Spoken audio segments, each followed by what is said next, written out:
Bin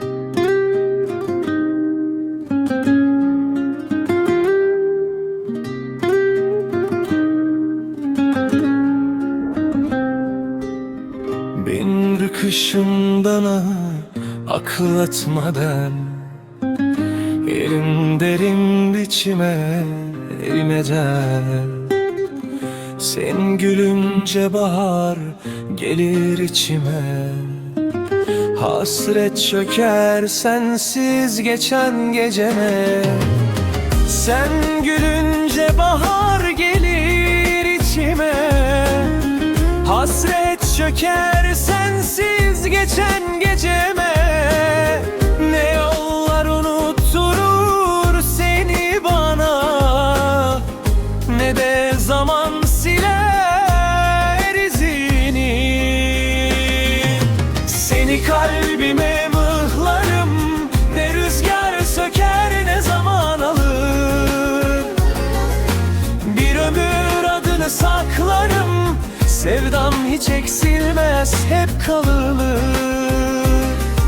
Seni kalbime mıhlarım, ne rüzgar söker ne zaman alır. Bir ömür adını saklarım, sevdam hiç eksilmez, hep kalır.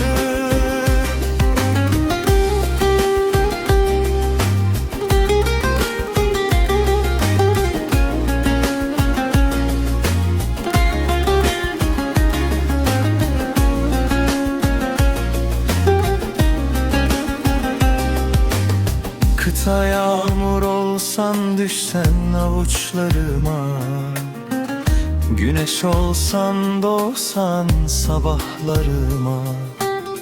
Bir tek sen varsın bütün hayalimde, adın yazılı en güzel yerimde. Köprü gitsen bile sevgin benimle kalır. Her hatıran içimde çiçek açar. Bu yürek seni unutmaz hiçbir zaman. Aşkın bana en güzel bahar.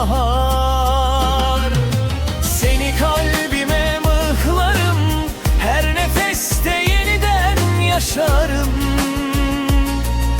Bir ömür seni severim, o güne sonsuza kadar taşırım. Seni kalbime mıhlarım, ne rüzgar söker ne zaman alır. Bir ömür adını saklarım, sevdam hiç eksilmez, hep kalır. Seni kalbime mıhlarım, ne rüzgar söker ne zaman alır. Bir ömür adını saklarım, sevdam hiç eksilmez.